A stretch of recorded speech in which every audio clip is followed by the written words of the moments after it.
Well, today I'm going to tell you how to find the keys and start the engine so you can finally build the business you keep talking about and live the life of your dreams. Let's get into it.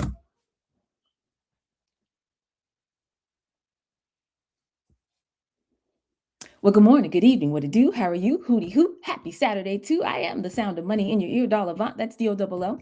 I'm often imitated, never duplicated. They call me the $1 billion babe, aka the pitch queen, aka the people's coach, aka Coach Dollar Bill. And you are in the dollhouse. This is the home of high value entrepreneurs. Over here, it is Saturday school. It is also day 45 of this 100-day challenge. Can you believe that? Okay, 45 days since the beginning of the year or whatever. Like, first of all, this is what I'm talking about. See, everybody stops counting after Martin Luther King Day. Nobody's even paying attention anymore. Everybody's already like falling back off into whatever little crazy cycle they're going to be on this year, and we also have better distractions this year than ever. This might be the best one ever. I don't know because, of course, pandemic year, but that hadn't happened yet. This time that year, everybody thought it was still normal time. I mean, we knew we got the call early, but like, you know what I'm saying? So everybody's just like kind of floating and just like concerned about Valentine's Day, or I don't know what people are doing right now, but they basically already dropped back down to their normal kind of frequency, whatever that might be. And I am here to create a space where we are not normalizing that. We're not going back. There's a lyric. That's an Eve. That's an Eve lyric. Anybody a fan of Eve? She said, I'm staying on my grind, never going back to broke. And today, well, really every day, but that's what we do over here. Over here, this is I'm drawing a line in the sand. I need to create like some type of visual. I need to pull up like I don't know, like the little whiteboard feature, which I don't love. I got to get my whiteboard back in here. But we're drawing a line. Just see this line in your head. Draw a line. If you got a piece of paper, if you got your journals, if you have your Bibles, we need to write some things down today. Today I'm gonna cause you to audit yourself. Entrepreneurship is not a goal that we set for ourselves. It is a game that we develop these skills so we can learn how to play and win. And today I'm gonna teach you how to find the engine. Why do they call it a startup? There's a reason. It's because you're supposed to have an engine that keeps getting you consistent results over and over and over. And then your business becomes a vehicle that takes you to your destination, your destiny, the place where you said you wanted to go, where your legacy lives and your impact lives, and that free life where you don't have to worry about anything, and generational wealth, and the impact and the mission, your calling and all that stuff. It's over there. So your business is a vehicle to help you get there. Okay. And you need an engine for your vehicle to move, right? But if you're going to start your engine, like they say, gentlemen, start your engines. That means you need the keys. And so my job is to give you the keys, to give you that spark so you can get that ignition and then build an engine so that it's not just a one-time inspiration, or one time I made a sale one time 6 months ago, or I met somebody one time who's excited about what I was doing. But that's it. Like, how do we turn it into a thing that's like, oh, I made some money, to, oh, I got part-time income, to, oh, I just replaced all the money I would have made in a full-time job, to, oh, I got enough money to live this lifestyle and buy some assets so we can get out the way. That's my personal mission. You know what I'm saying? I'm very committed to my mission as the founder of The Great Escape. You know what I mean? I am here to make sure that you have a very clear pathway so you can get off the financial grid. We got to get off. We got to escape the matrix and get off the financial grid. And in order to do that, we have to make some very significant shifts, right? We got to shift from being an employee-minded person who just, as long as somebody tell me what to do, and then, I can't wait to get off. Woo! So I could have absolutely no structure, no boundaries, and just waste time and do what I want to do until somebody forces me to do something again. That's an employee mindset. Let's shift from that to an entrepreneur mindset, not just any entrepreneur. We want to be high value entrepreneurs. That's the name of the new book that's coming out. Y'all know the 7 Habits of High Value Entrepreneurs. There's a way that we have to show up in the world every day. There's a standard that we have to set for our identity, and like what's even acceptable, like our values. Like, what are you talking about? Like, there's just certain things I'm just not going to do. There's certain things I'm just not going to allow in my space, in my sphere. Like, what? I don't understand. It's not computing. What do you mean? What do you mean? Well, I don't know what I'm going to do. What are you talking about? I don't, doesn't make sense to me. Where am I going to find my, Where did your idea come from? That's where you're going to find it. Whatever it is, dot, dot, dot. Whatsoever it is, my grandmother would say, whatever it is you don't have, you go back to the place where your idea came from, and that's where it is. Okay? If you don't go within, if you don't learn how to go within, you got to go without. If we don't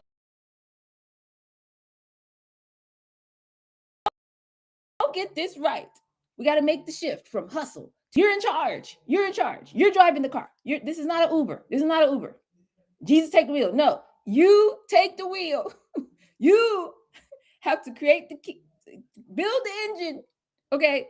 And I'm giving you the keys today. Today I'm gonna give you the keys so you can start this ignition, because I know some people are struggling. I hear the sound of you know, you try to start a car, like, and it go, you thought it was gonna crank, it didn't crank.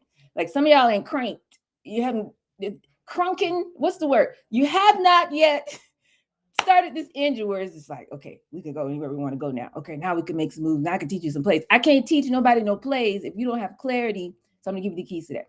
But then you're the one who has to navigate this thing to get to the destination. So that's what a creator can do. A creator is somebody who's in the seat of the director, and you're like, okay, this is how this movie's going to go, versus somebody who's taking on the role as an actor and you're just going through the same old programming that they gave you. That person is stuck. The director can make choices. Y'all know how Back to the Future, they had already filmed a bunch of scenes, and they were like, it's just not working out. I don't know that man. I can't remember the said man's name, but there was a whole man who had told his friends, he told everybody, I'm in the movie, they on set, and they cut that man. And also the girlfriend, whatever her name was, Jennifer, whatever her name was, cut them from the movie and went got Michael J. Fox. They said, this ain't working.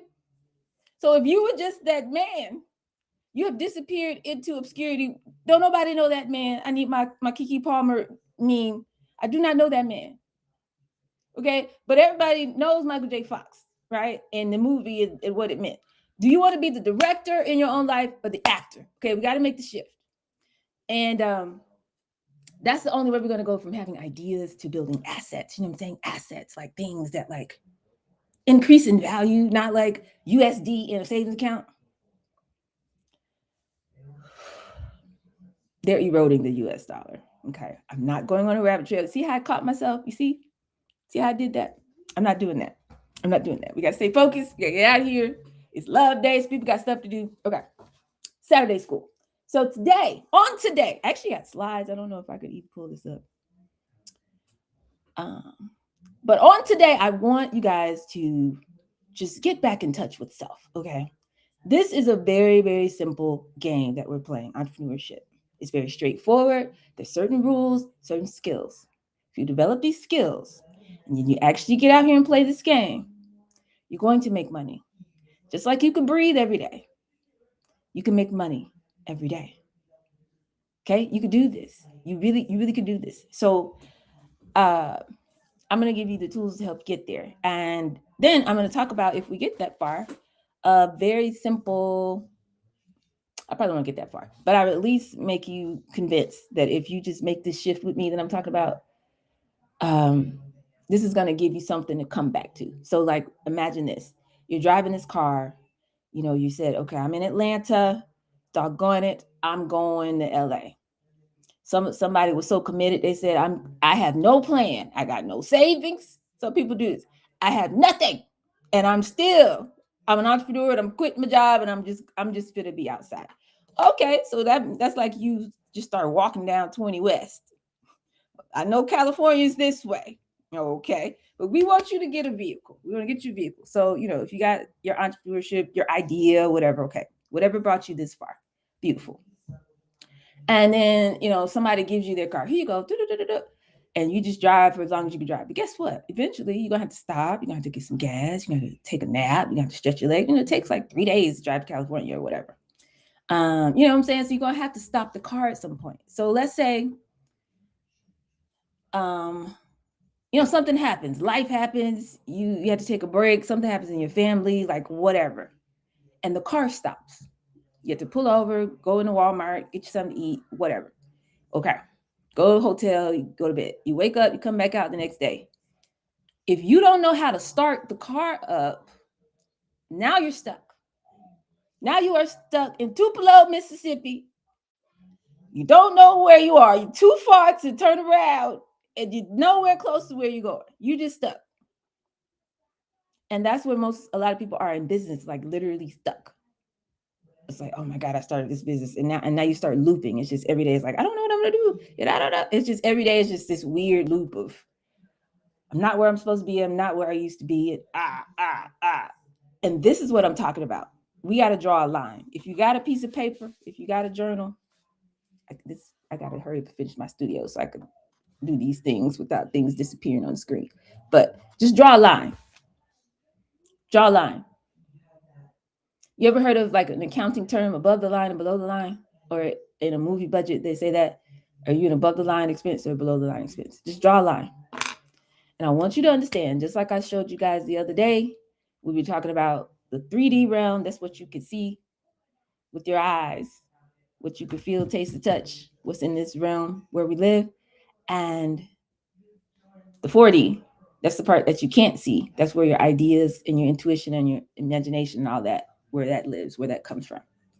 Okay. What's down here that you can see is 0.0035% of the entire electromagnetic spectrum. It is so small. And everything else that actually exists that's impacting your lived experience is in the unseen. Okay. So you have to choose. So everything that exists, every thought that comes to you, every potential action that you can make, every point of decision is either above the line or below the line. So when you wake up in the morning and you're like, oh my God, I don't know. I don't know what to do today. Like, you already know, is that above the line or below the line? That's below the line. So you have to stop, pause, make a decision. I'm not going to stay down here below this line. I'm going above the line. Find it. You need to have things in your house. You need to have music or meditation. You need to have things that you can eat, water that you can drink, whatever you need to do, fruit, something. Go for a walk. Do something to regulate your nervous system so that you don't feel crazy in your body in the morning and throughout the day. I say 369. It's 3 times a day. We're resetting. We're checking back in. Gut check. We cannot be feeling because you're below the line. So anything that comes after that, that's like static. You know what I'm saying? The radio. So anything that comes after that is nothing good coming out of that. So stop it and reset. Go back above the line. Okay?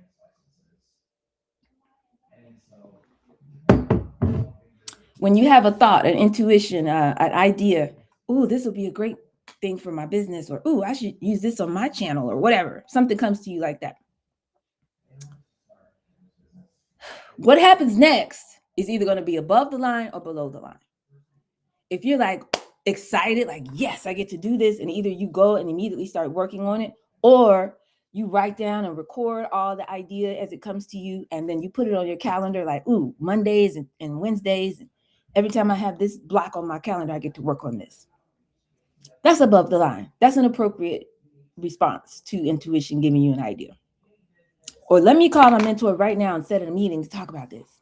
Or let me go and find some research and put this on my calendar so I can start working on this immediately. That's brilliant. That's above the line. Versus you have an idea, you read an article or something, and you're like, oh my God, this will really be good. And then you go, oh, I don't know when I'm gonna get to do that. It's just another thing. I mean, that would be cool, but yeah, I'll get to that when Well, if I had some money and this stuff worked out, then I would work on that. Guess what? You're below the line.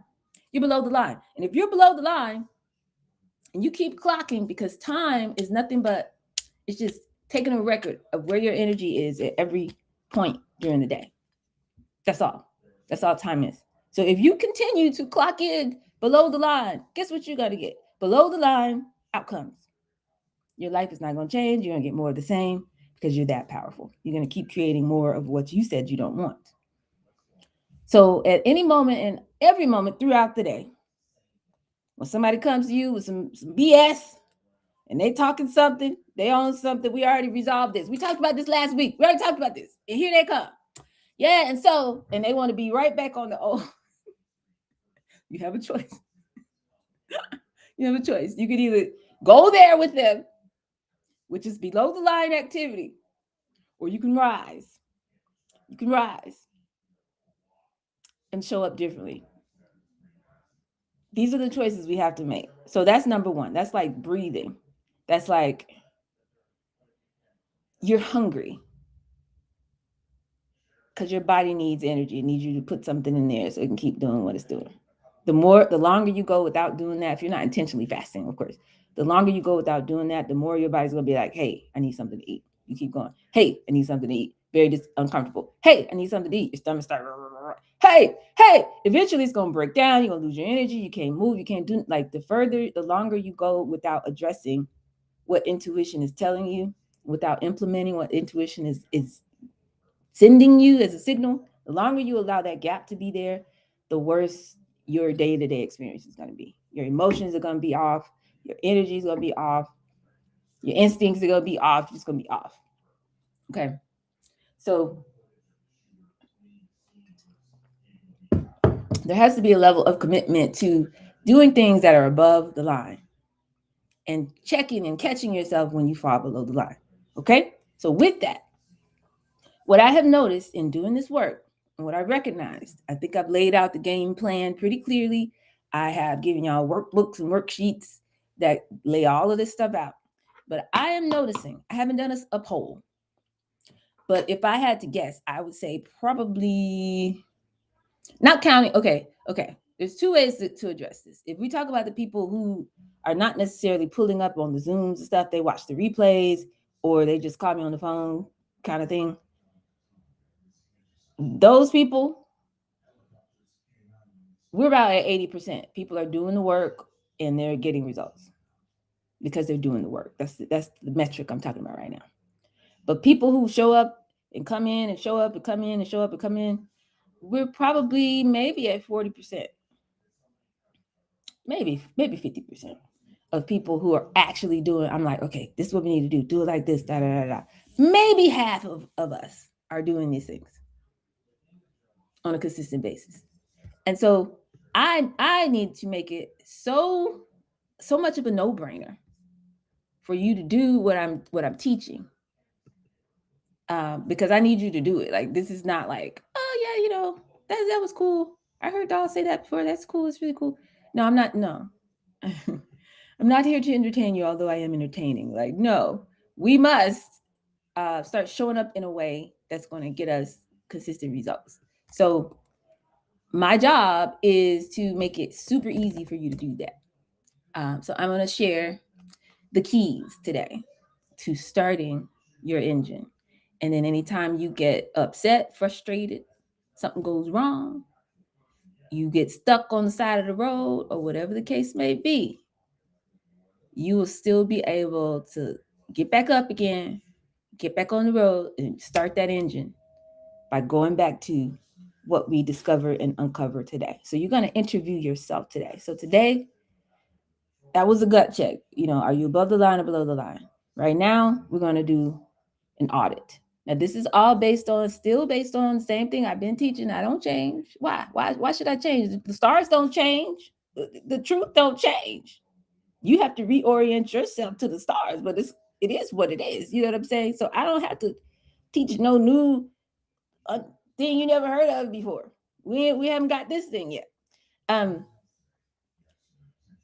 I'm going to present it to you in a way where it's almost like an interview. This is something that's going to allow you to tap back into the core of who you are and why you do this work. And it's going to get it out of you in a way that's going to naturally kind of flow into some of these tools and frameworks that I've been teaching. The 5-star pitch, which is going to lead you into the 7 C's of social capital. And incorporated in that is your Afro method and then all these other things. So that's what I'm going to do today. I'm going to give you some questions to help you unlock what's already in there. But sometimes you get so in your head because you spend so much time below the line, you know what I mean? And then it's like you can't see your way, can't find your way. We're going to fix that today. You're going to know exactly where you are. And even when you get frustrated or somewhere, something's going on, this is going to get you back on track, get you back on the road. I can literally shout out no celebrities ever anymore because everybody, if you go by these files, uh, everybody's canceled. If you go by that. So I'm not saying no names at no time. But this is what I'm also doing. So let me see if this is gonna work. I don't know. Wait. Slideshow. Mm. Okay, no, it's not gonna work. Okay, I'll do it a different way. But I guess I could do a PDF. That seems boring. Let me see. Nope, that didn't work. Let me see. We'll just keep it basic. Okay, we'll keep it basic. But anyway, I've drawn a line in the sand. Two lines, okay? One is what I just taught you, just throughout the day. Like even today, I had to do it today. As soon as it's like, you know what? It's a Saturday. Why I gotta? Oh yeah, because I said I would. Like that's what we do every day. Every day, every day. It's not a question. What are you talking about? What are we talking about? So snapped out of that. But then I felt like I needed. There were some things that I personally wanted that I needed. Like just my body was asking for like certain fruit or I don't know what. So I went and made the type of smoothie. It did the thing, got my energy back. Okay, I'm ready. I'm ready. You know what I mean? But I literally had to go. My birds singing. I go to my window. I can hear my birds, and the sun was shining in. The breeze is blowing in my window and all. But I had to reset, get back above the line, and now I can play the game. You know what I'm saying? Like, think like an athlete. Think like an artist. Like, be at the greatest, highest version of yourself. You don't go in the booth and get on the court and you all over the place. Like, no, you gotta lock in. So once I did that, above the line, below the line, everybody needs to do that all day, every day. But the second thing that I want you to know, make an announcement. I'm drawing the line. I'm not, I keep saying this, but I know people think I'm playing. I'm not here for everybody. I am literally not here for everybody. Some people are not going to be able to handle what I'm saying until it's too late. Some people are going to be like, oh, don't take all that, da da da da. And they're going to keep going like it's 1985 until the next crisis comes. And then it's going to be too late. They're going to be panicking. And I don't really know what can I do? What can I do with that? I'm not sure. Some people are going to just continue to wait for somebody to give them something. Like it's going to come from somewhere external to them. And instead of doing this work and learning how to go within, learning how to trust intuition, and you wait a couple years or 18 months from now, you're not going to be able to tell the difference between what's real and what's AI other than your own intuition. You're not going to be able to be ahead of it. You're not studying history, you're not reading the stars, so you won't be able to tell until it's like, take this action right here that you don't necessarily believe in. Otherwise, you're not going to be able to eat any food. Some people are going to wait till it's that, and it'll be too late for you to make a different choice. Okay. But there are some who are like, nope, nope, nope, nope, nope. I'm going to learn. I'm going to figure this out. I'm going to learn how to stand on my own 2 feet. I'm going to learn how to, be the version of myself that I know I'm supposed to be, because I know what I'm capable of, and I'm not going to continue to give myself excuses and, keep doing that. I'm too old for that. You know how we worry about people saying what they're too old for? This is what we're too old for. Okay. It's not like, oh, you should have been at this stage at this, this big age and all that. No, we don't receive that part of it. But the part that you are too old for is allowing yourself to be or to show up as anything less than the greatest, highest version of you. We're too old for that. Absolutely too old for that. So I'm here for the people who are like, you know what? Enough is enough. Enough is enough. I'm going to be that version of me that's out here winning. Or doggone it, I'm going to give it everything that I got. How about that? What if I showed up? That's what the 100-day challenge is all about. What if I showed up and gave my 100%? What am I holding back for? What am I preserving this for? All my greatness. You know what I'm saying? What are we preserving it for? At what time would it be the appropriate time to pull out the greatness? When is that? When is the time for that? You know what I mean? It's now. We need it now. So I want to normalize, uh, you know what I mean? Like, I always want to normalize us being great, being that version of ourselves. What if we could do that? I think it'd be pretty cool. And so I'm not concerned. I can't be concerned about people who don't understand, people who want to debate like this is not happening, people who still want to have those conversations. I'm not doing that. I'm not doing that. So it's not for everybody. This is for people who are ready to make the great escape. You want to escape the matrix? You want to get off the financial grid? You want to live the life you've always been talking about? You want to go ahead and get your money and go ahead on, take care of your family, do what you need to do? You want to be the greatest, highest version of yourself?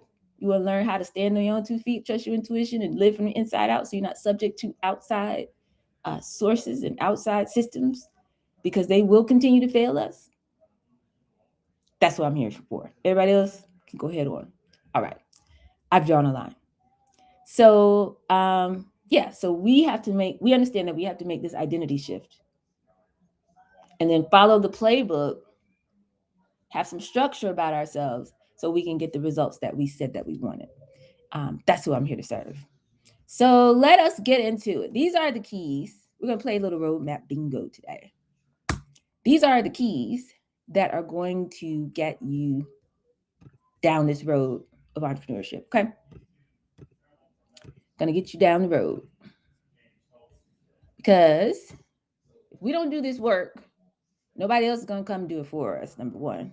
But more importantly, if we don't do this work, we'll never have the clarity that's required to move forward in any consistent type of way. Because all we're going to say is, oh, life is life. And oh, something happened. And then every time something happens, you're just going to be stuck on the side of the road. Now you live in Tupelo, Mississippi, because you couldn't figure out how to get your engine started again. And that wasn't the destination. You know what I mean? So here we go. The first thing, I need clarity. I need everybody to have clarity. This shouldn't be hard for you. You should be able to talk for 2 hours. Everybody in here should be able to do a TED Talk on your worldview. What is the big problem out here in the world that you have noticed? People say, oh, what keeps you up at night? I'm not saying that. I'm saying, what is the big problem that your specific reticular activating system has noticed? Because that's telling you something. That's a location. It's telling you where your human system is aligned. Your brain only focuses on things that it believes are relevant to itself. So what is a big problem that you specifically have noticed? So I could tell you mine, in the context of the dollhouse that I'm building, the Great Escape. I have noticed all these brilliant, amazing, charismatic, genius level Black people walking around talking about what they want to do. They got all this vision and all of this insight and all of this what we want to build, and so intelligent. They can sit in a meeting, they can go to dinner, they can go to lunch, we can have all type of workshops and conferences and summits. They could talk all day, all night about their vision and what they want to do. Brilliant. And that brilliance is not matching the bank accounts and the execution. There is an extreme gap. Can y'all relate to that? So I'm seeing a gap between the brilliance of my people and their bank accounts. And I see other people coming in trying to bridge this gap. And they keep talking about, oh, the problem is access to capital. But I know that that's not true. I'm not saying that it is untrue that we get the very smallest, less than 1% of the capital. That's true.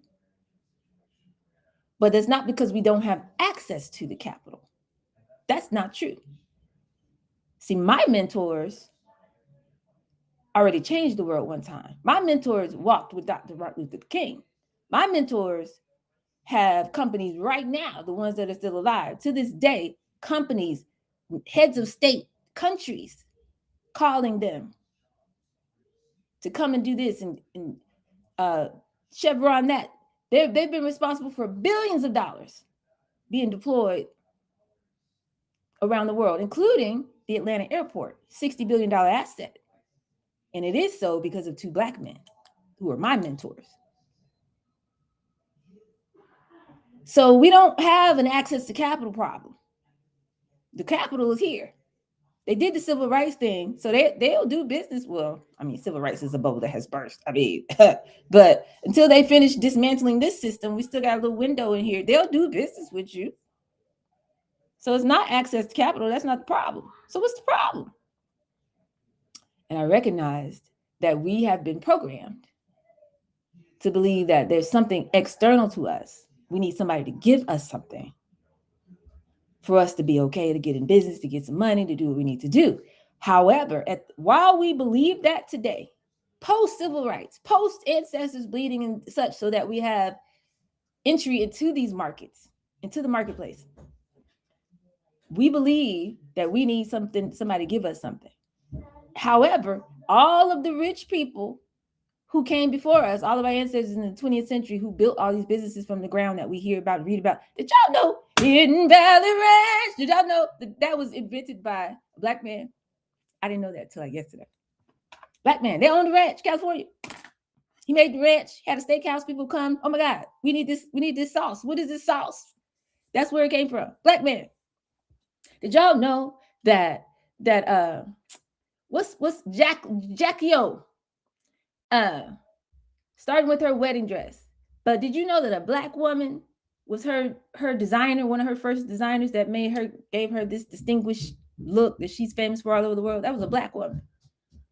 Out here winning, just winning in the fashion streets. Who knew?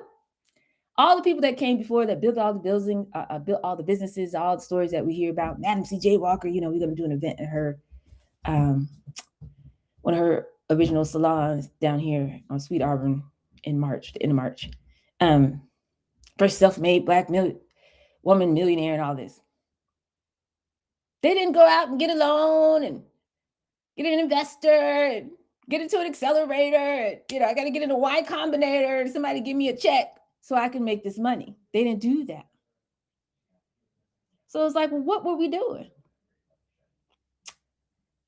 I did it myself. I experienced it myself.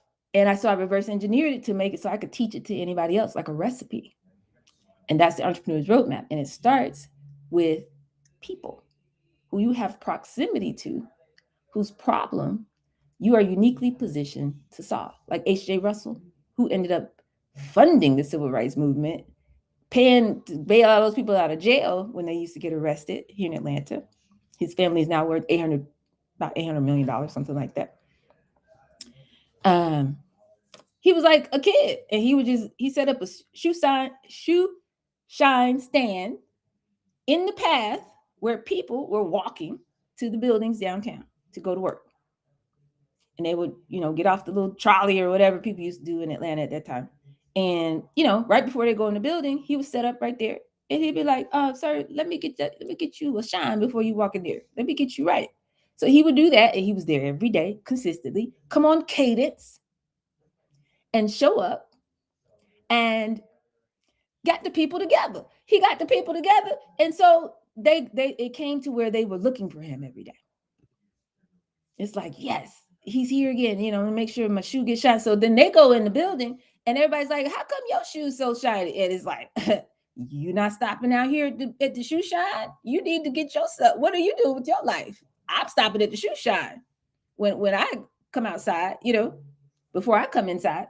So everybody started going by the shoe shine stand. So then he said, well, it's hot out here in the summertime. I mean, you walking from the thing. So you know what I'm going to do?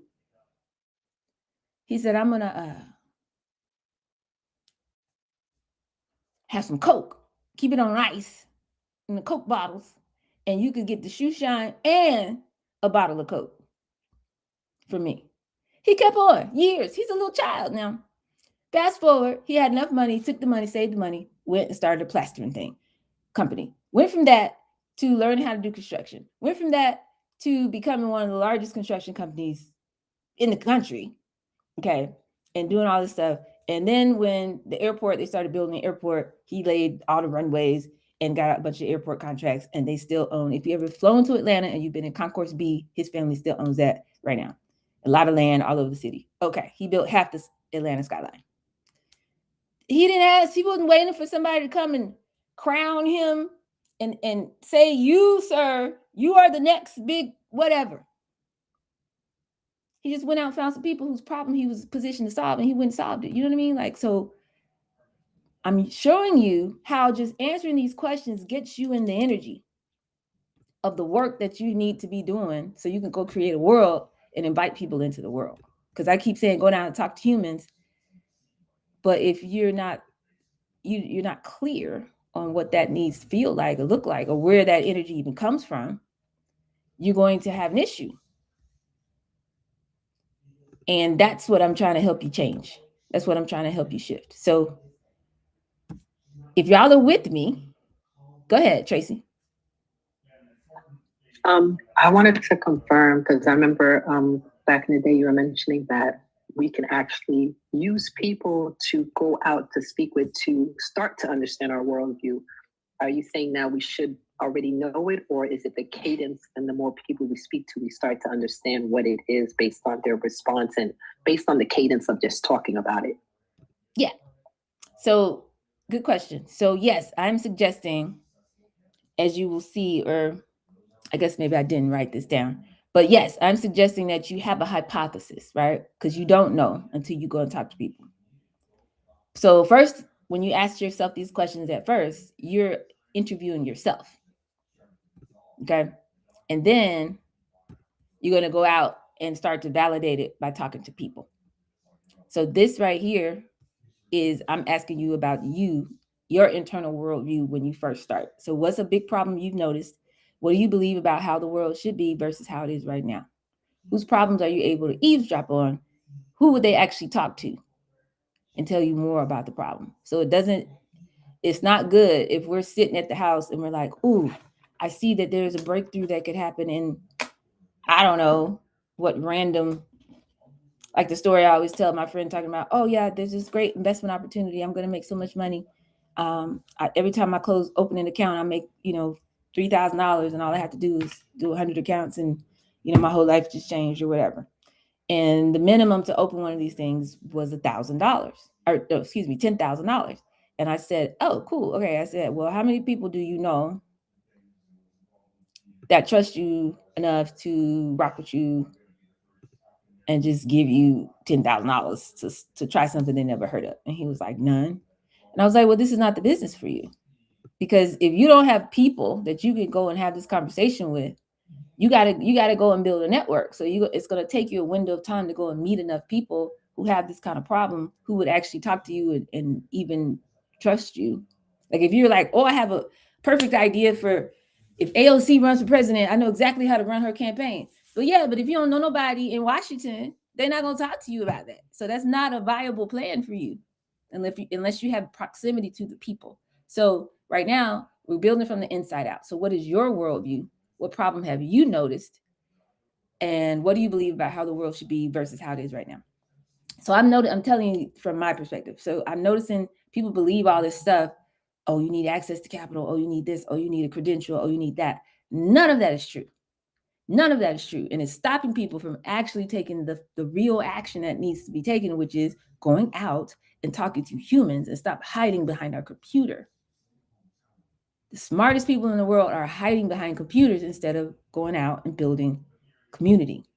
Okay. So that's my worldview. Then you lead to your hypothesis. Okay. You're assuming now everything is an experiment, and you have to get really comfortable with that. We're not leading with ego. We're leading with this is a hypothesis. This is what I believe. I learned this. I told you guys, SoftBank was my lead investor. We weren't even trying to get them to invest, and they did it anyway. And one of my advisors through that process, she used to work for Facebook. And when they went to India, they opened up that market. She said, Daw, everything we did was literally an experiment. We had no idea what we were doing. We didn't know if they were going to adopt a platform, what they were going to do, how they were going to use it. We had no idea. We didn't know if it was a cultural fit or anything. We were just going for it. And she said, you got to get really comfortable with not knowing. And that stuck with me ever since. So this is a hypothesis, you guys. I believe you think this is your idea. When we say we have an idea for a business, we're saying, I believe I provide this thing to the world that I can help people. So first thing, if you're taking notes, I hope you are. What is the this that you right now are hypothesizing that you want to offer to people? Because see how I put it in, I never said, what's your product? We're not on that yet. But I'm putting it in this context. You believe that if you provide this thing to the world, that it's going to help people. What is that? Right now, your concept is what? So when I first started doing this, I wasn't sure. I was just teaching because by popular demand. Okay. Then it was like everybody kept saying, "Oh, dog, can I come by your office? Can I have 30 minutes with you? Can I do this?" And I'm like, "No, what? No." Well, I'm sorry, what? And so I was like, "Okay, well, if you want to come in my office and do all of this, you're gonna have to get a dog pass." And they're like, "What's that?" I just made it up. I was like, "I don't know," and I made up some number. It's very inexpensive because nobody in there had no money, mind you. But I was like, "You got to pay this monthly thing, and then that you can schedule, get on my calendar, and come in my office." So people did that. And I was just like, I started getting cussed out. That's when it began. People were like, first of all, no. Secondly, why are you spending your time like this? And you charging what? They were so angry with me. And so fast forward, it went up. It really didn't go up, mind you. I just made people pay for a whole year one time. And still getting cussed out. It still is not sufficient or efficient. And still really people weren't ready to come and talk to me. Okay, because if you don't have a 5-star pitch, it's not a good use of my time for me to sit down and just work on a 5-star pitch with you for weeks and weeks and weeks and months and months and months. Because when as soon as you leave for me, you drop back down below the line and you're not living to the level and you're not putting it into practice. So you're not coming back with anything different than the last time I talked to you. It doesn't make any sense. So I'm shifting again. But when you first start out, it's just a hypothesis. So what do you think that you want to offer to people? If I show up like this is what I think I'm going to charge. Then I'm going to help people. Help them to do what? What do you believe that people are experiencing in their current problem state right now?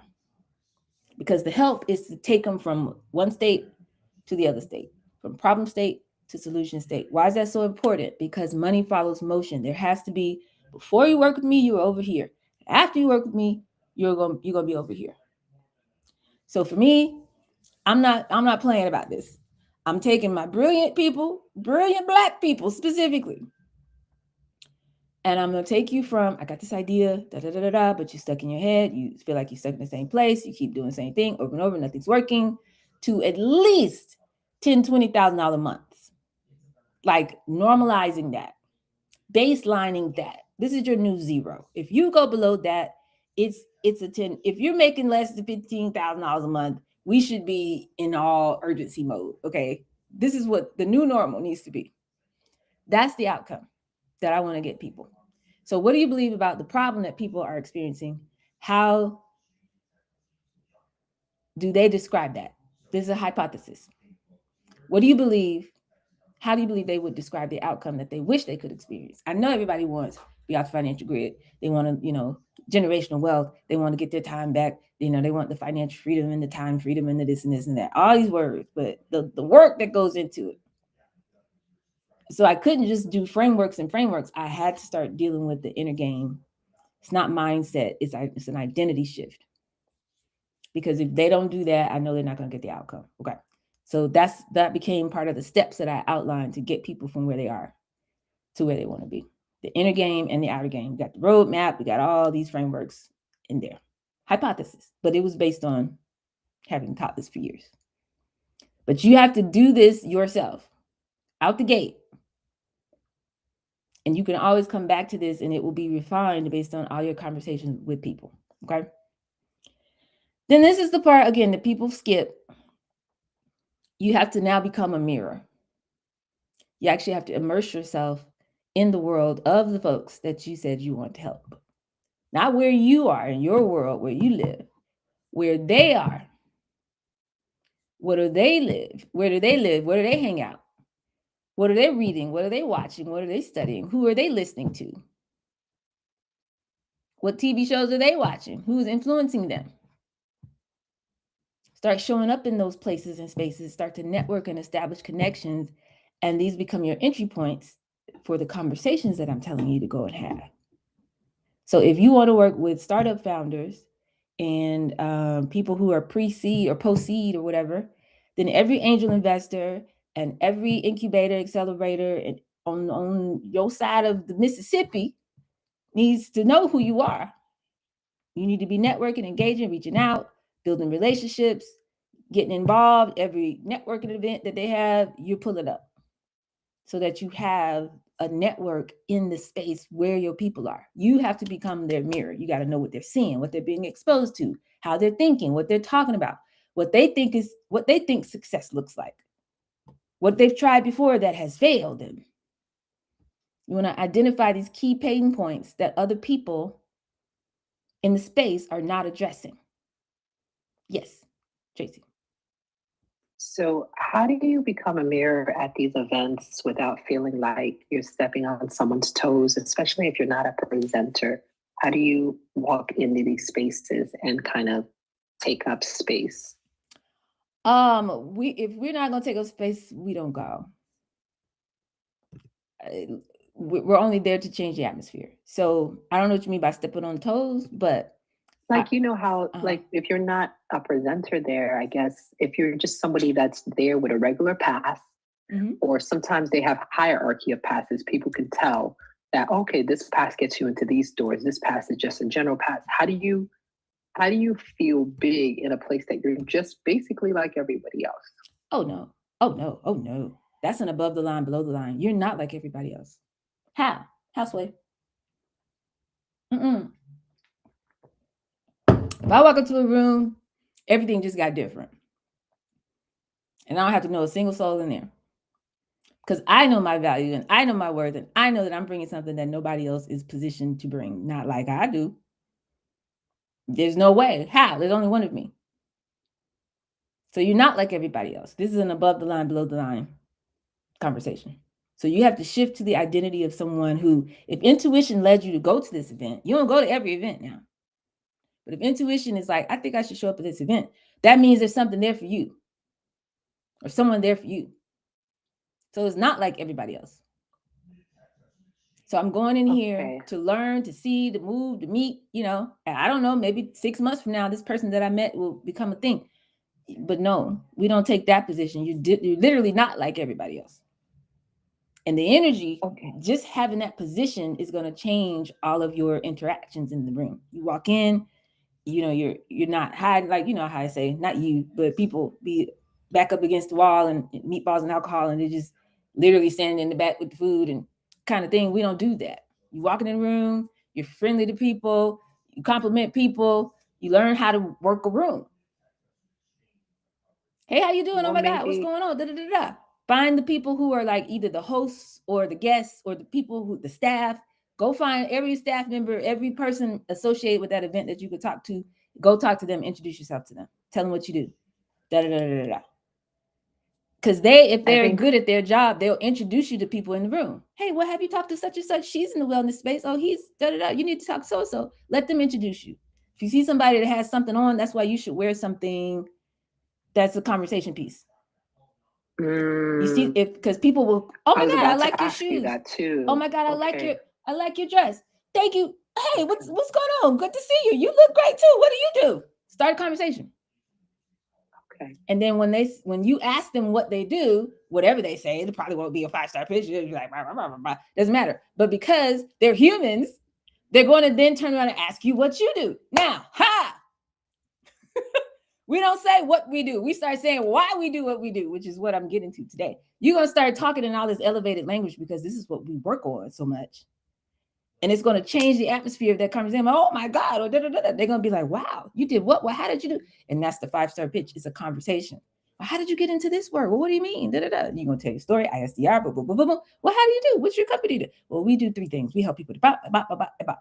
And I work with these people. We're really outside. We're on a mission. You know what I'm saying? Do you know that right now there is a data center down in South Georgia? There, people don't have no water. We got another Flint right here in Georgia, right now. Nobody's talking about that because we got time to worry about Epstein. We can't focus on Epstein if we running out of water. All these data centers, like, and people gonna be like, man, oh my God, I didn't even think about that. And so, you know what I mean? So it's like, so I'm looking for people. Do you have a local school? You have kids, you got somebody in school, a superintendent or principal. I'm looking for schools to partner with. I'm also looking for corporations who care about the environment. If they got any programs or anything like that, like, who can you introduce me to? You work for a corporation? Okay, do y'all do, you see what I'm saying? You work the No, room. this makes sense. And then Okay. after that, now I'm dapping them up. And then whoever they were talking to, how y'all doing? What you? So then they tell me what they do, but they have already heard my big conversation. So they're already like, oh my God. So then, now we do the blink thing. Now it's like, well, let me get your information, girl, because blah, blah, blah, all of that. We get all contact information. Now it's like we kind of know each other. Some of them might be like, you know what? I was just thinking about that because my sister's pregnant. We were just talking about her water. Girl, something with that. Well, something ain't right. My grandmama told, it's like, okay, well, let me get your information. Let me get your sister together. And I'm going to go home and I'm going to follow up. She's going to become a customer, right? And then somebody else be like, well, my cousin work at Morehouse. They were just trying to do some environmental. You need to talk to such and such so. They would love to have you over there and do, speak at the school. Okay, cool. And I'm going to go and follow up. And you do that, you work the whole room.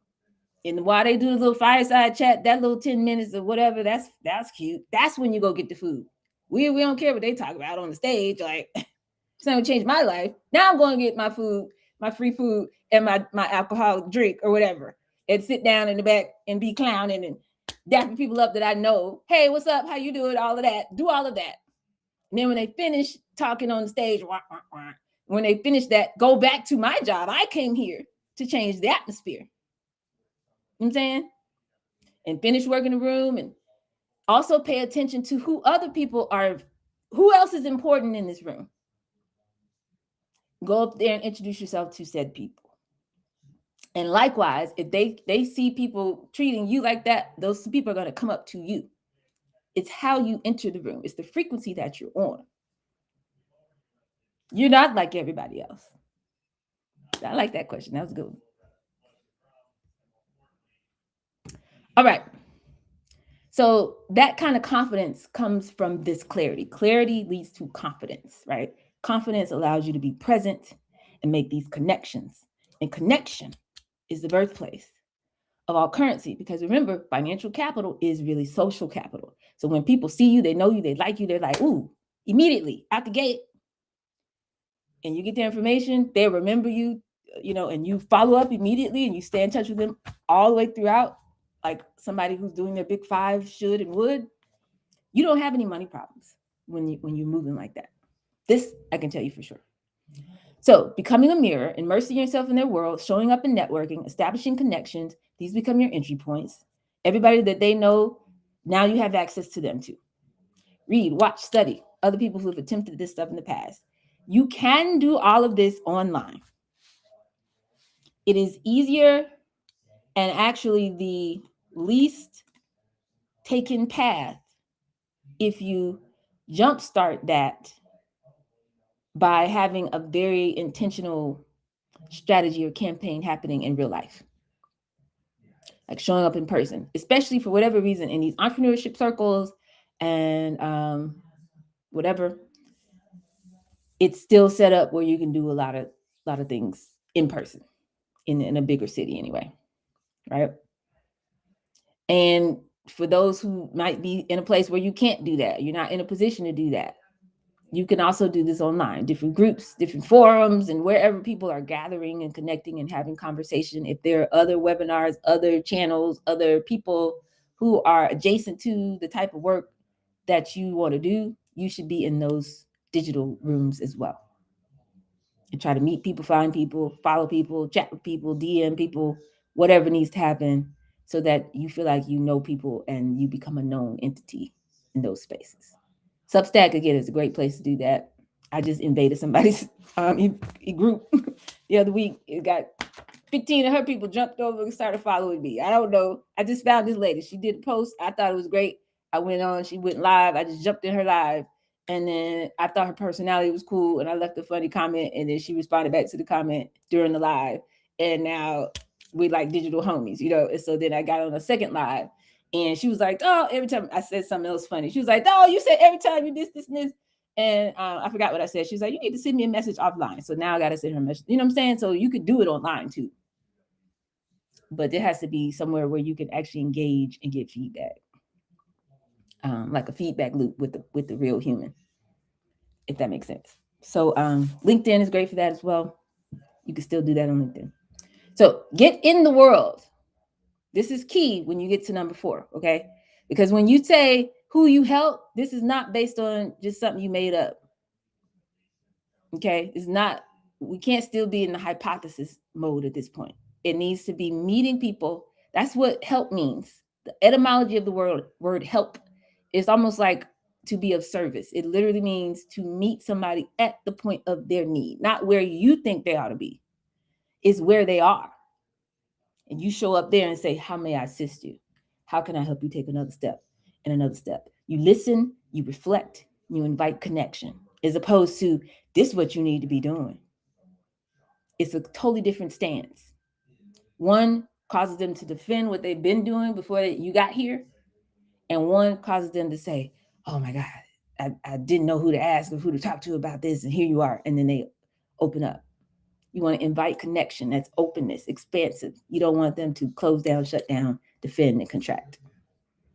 So this is a statement, though. I help who to do what so that they can, and the stakes, instead of even if or without. So ask yourself, who is it that I help? How do your people describe themselves? Now they're your people, because we just went through the mirroring process. There's no more they're over there and I'm over here. We are now one. You see yourself as the same as them. And we're going to talk about that again in a second. So how do your people describe themselves, and where can you find them? You should know this by now, because you've been outside. You know where they are. You know how they think. You know how they move. You know what books they're reading. You know that, oh, they all go to the thing in August. They go to InvestFest. Oh, they all go over here to this center. Oh, they all like it over here. They're all listening and following this lady. They're doing this. You should know that. And how do they describe themselves? Like literally the exact language that they use to describe themselves. So I help who? Describe them the way they describe themselves. Okay. I help them to what? This is where you describe the solution state, the way they see it, or their journey from the problem to the solution.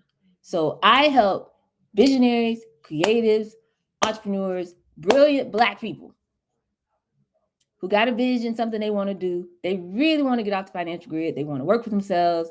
They want to make their own money, be in control of their own destiny. I help them to make this shift that I keep talking about. Okay, from employee to entrepreneur, not just any entrepreneur, high value entrepreneur. Go from hustle to habits, from consumer to creator. So they can get from ideas to assets and live this life they've been talking about. That's the so. Why do they care about getting this outcome? What happens if they get this right? So they can live the life of their dreams. They can, start building generational wealth for real. They can leave a legacy and impact, and buy their time back and all that kind of stuff. Okay. But then the most important part, what about the stakes? What's at stake if they don't get this right?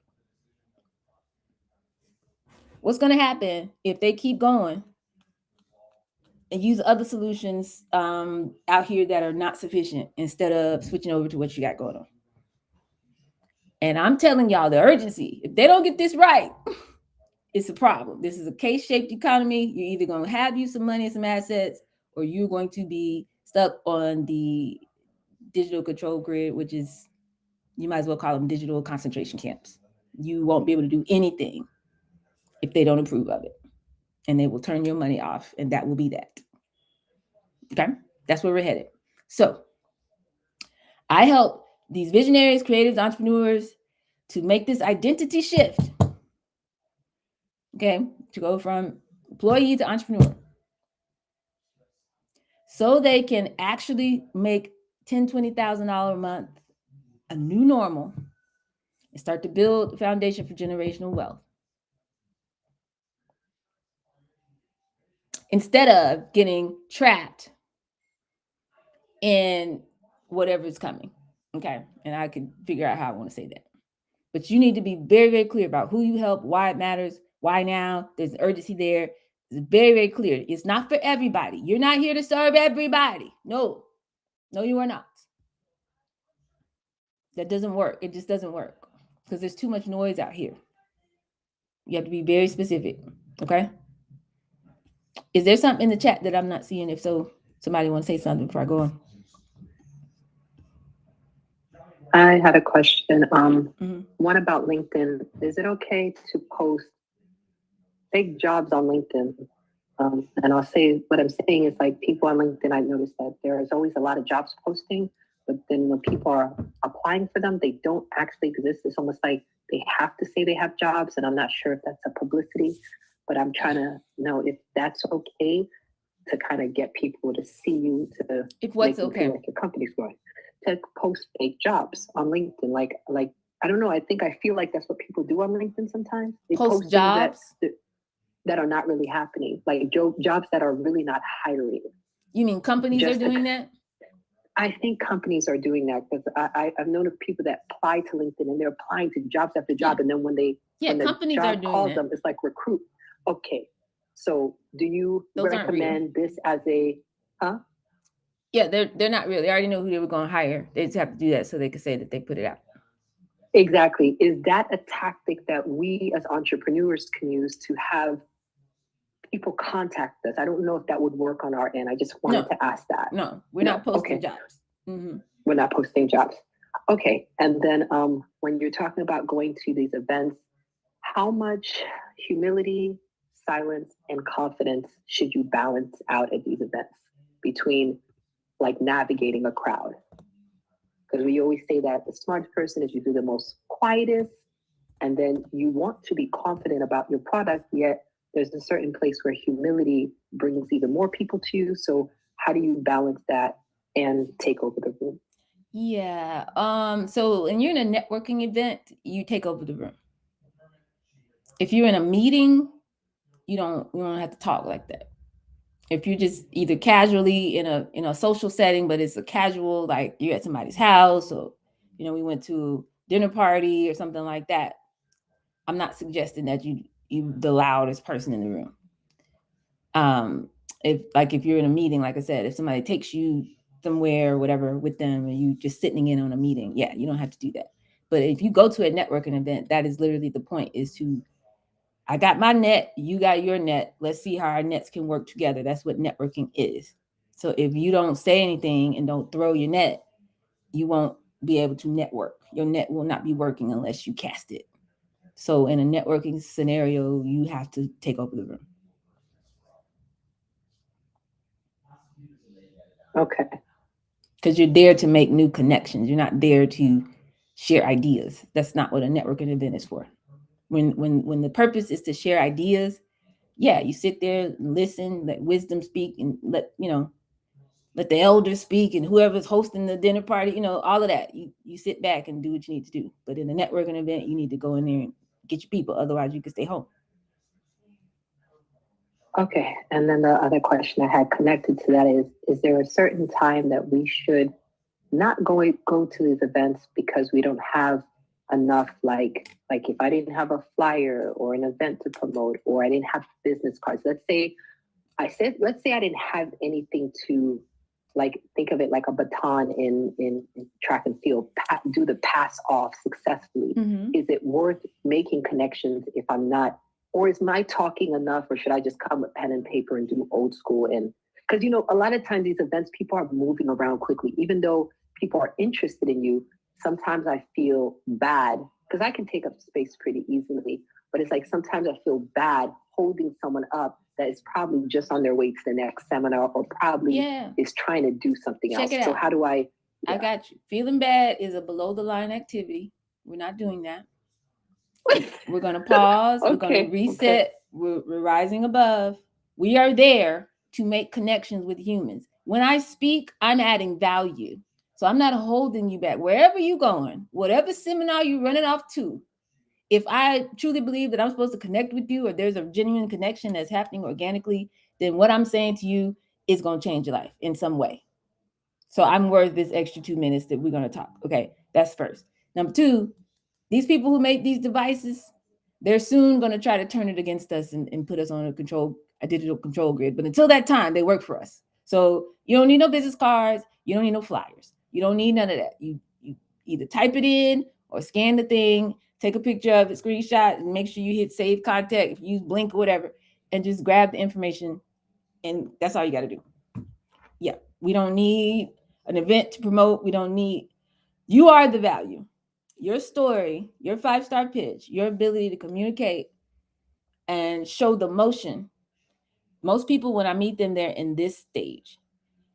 As someone who's experienced that myself, and I've gone through all of these different things myself, which is what I'm literally talking about right now. As someone who can relate, I can relate to that. And that's why I'm on a mission to help people to go from that state to this state. Now, either they're going to see themselves in that statement, they're going to know somebody who needs that service, or they're going to know somebody who needs to hear that story from you.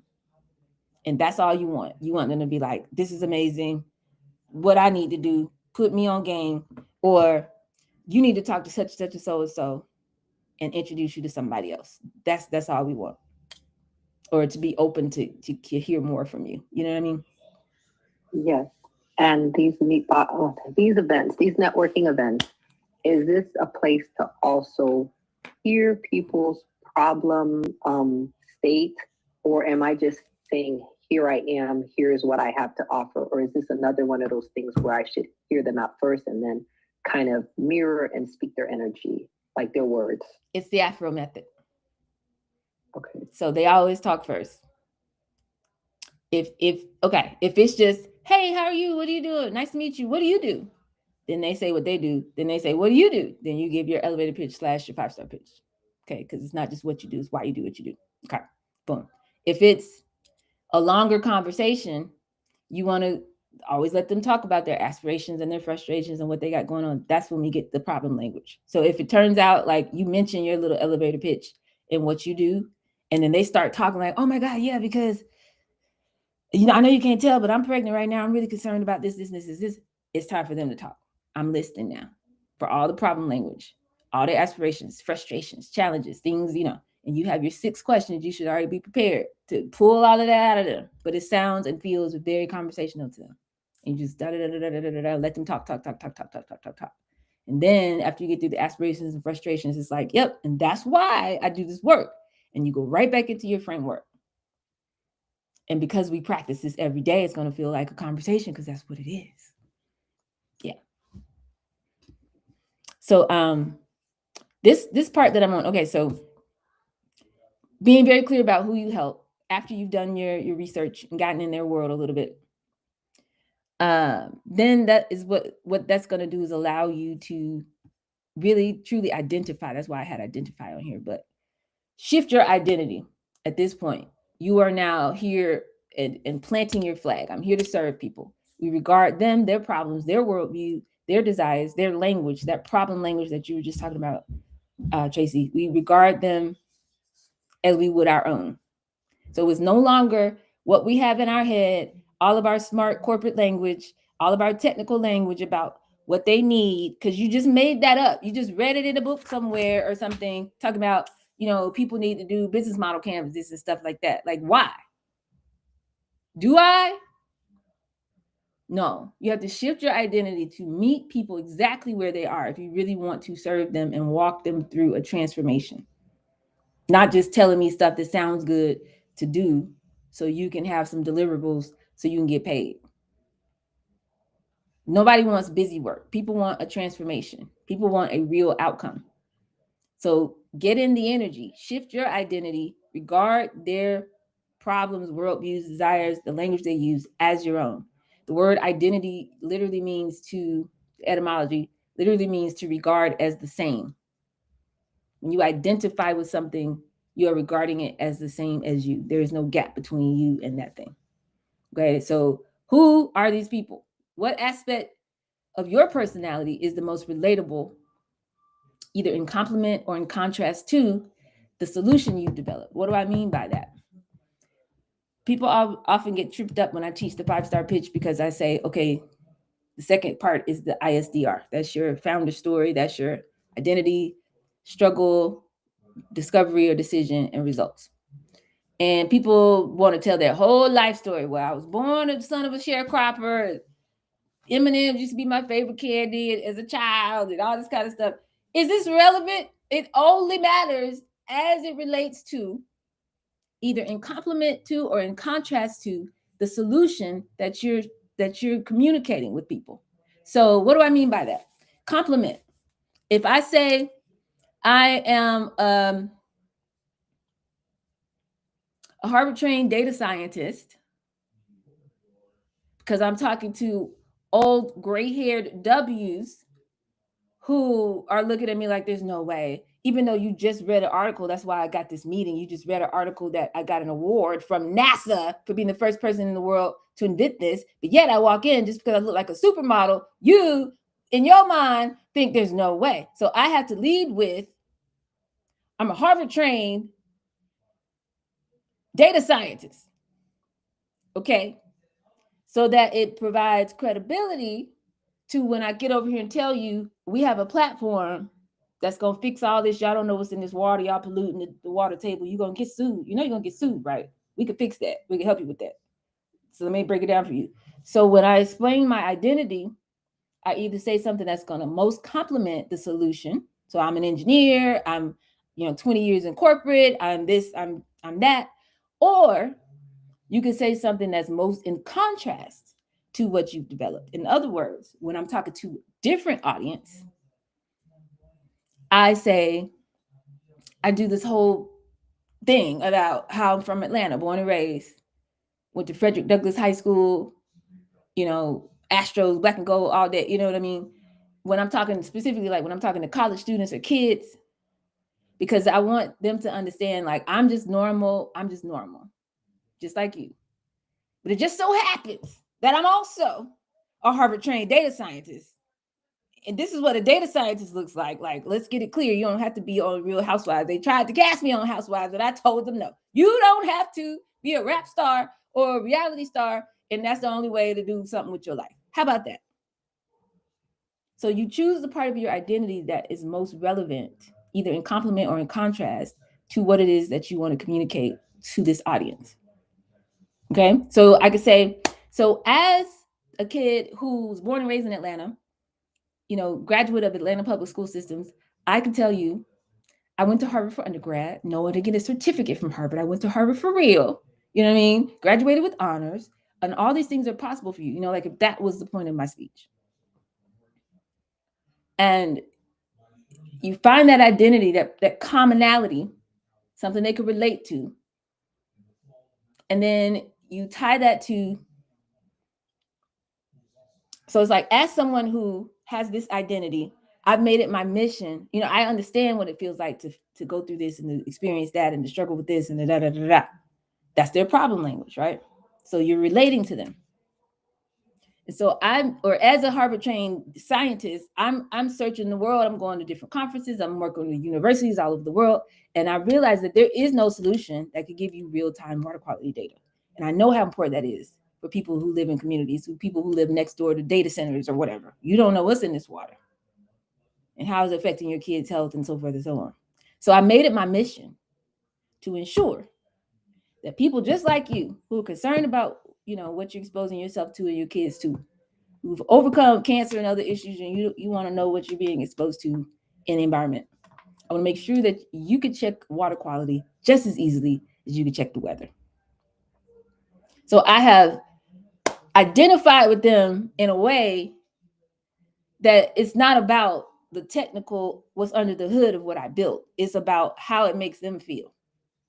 So what aspect of your personality is most relatable, and what outcome have you made it your mission to ensure that people get?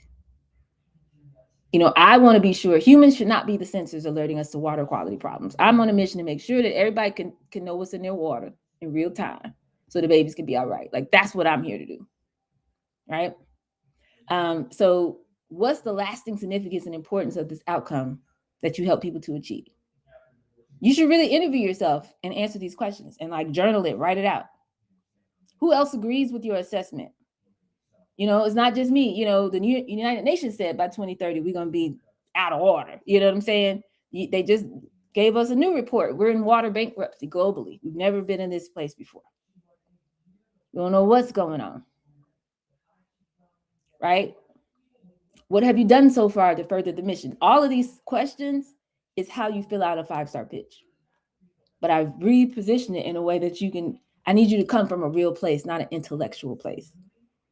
This is the first problem that I have to help people to solve who are brilliant visionaries, but can't seem to get any traction in your business. It's because you have not embodied the energy of what I call a 5-star pitch. So this is how we get there. This is the key. This is how we start our engine. Okay.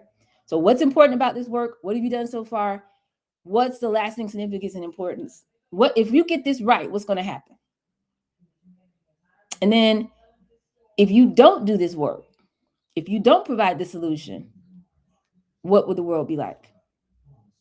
Right now, there are 4,000 places with more lead in their water than Flint, Michigan.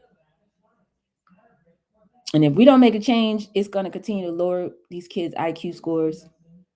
They're going to get less educational opportunities, fewer, poorer employment opportunities, which is going to lead to poor health conditions and shortened lifespans, about 15 to 20 years. That's what most studies are telling us. The entire trajectory of their life has changed through no choice of their own, just by the zip code they were born in the water they were exposed to. And I said, no more, not on my watch. I've committed my life. We're going community by community until everybody can answer the question, what's in your water?